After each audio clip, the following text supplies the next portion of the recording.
Ayan, good morning guys. Nandito tayo ngayon sa aking bodega.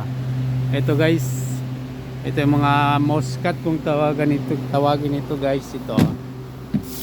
Green grapes. Makikita nyo guys, ayan, sarap niyan. Ayan, green grapes. Ito yung mga dumarating ngayon guys. Kaya ito naman yung aking forklift na ginagamit guys. Ito mga idol, oh. Yan. Lahat nandito, karamihan ubas. Ito naman ay grapes din to guys. Pero red naman siya, mahaba siya. Ito guys, oh. Mahaba siya. Malulutong to.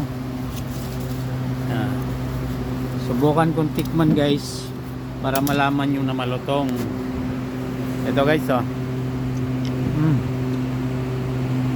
Harap.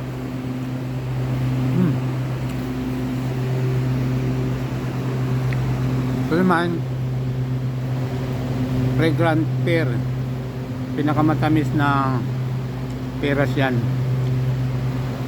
Yan, galing yan ng Korea guys. Ito guys, at aking kumunay kakamali itong aking mga nandito na ibabakal ko, may nakabakal guys. Sa mga followers ko, shoutout sa inyong lahat.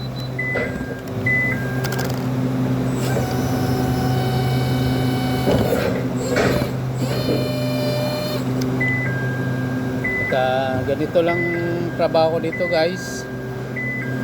Nakaabang lang ako dito sa mga pinapasok na ikakamada.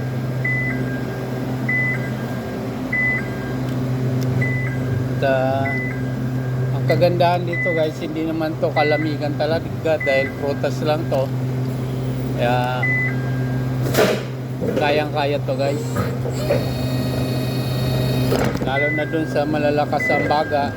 Iba nga dito yung mga pakyawan, mga idol, ay nakahubad lang sila. Ako syempre medyo hindi tayo sa mahinang baga natin, kaya naka-jacket ako dito mga idol.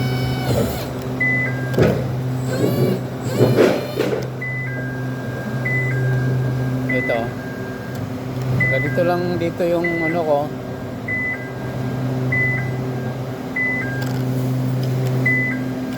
Isa ito sa pinakamatamis na muscat mga idol, tsaka seedless siya, wala siyang boto.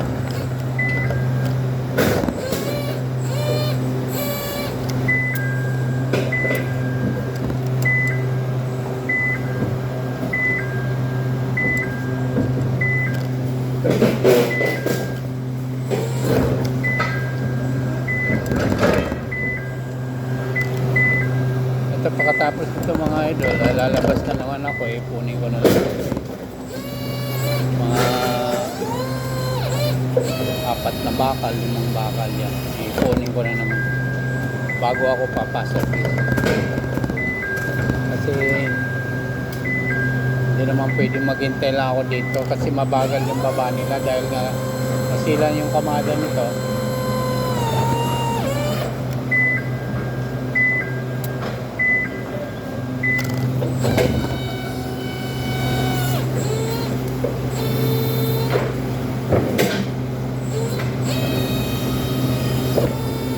Ayan.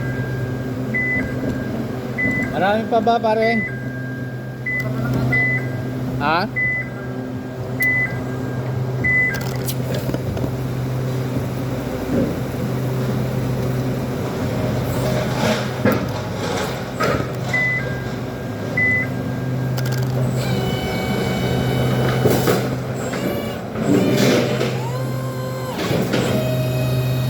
Ito guys, konti na lang siguro, mga 3 baka na lang, tapos na. Wala na, kaya na naman. Kaya lang buhay namin dito. Tapos pag mayroong magpapababa, withdrawal, yun lang. Napasok kami dito para ibaba yung mga gusto nilang ipababa.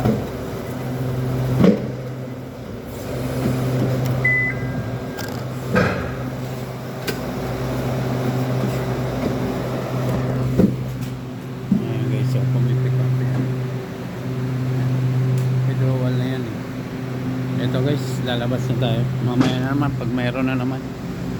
Ganito lang. Ito masyado maluwag ngayon guys kasi wala gaano pang dating. Ito. Ito palabas na sa ano yan. Ito guys. Ito yung container.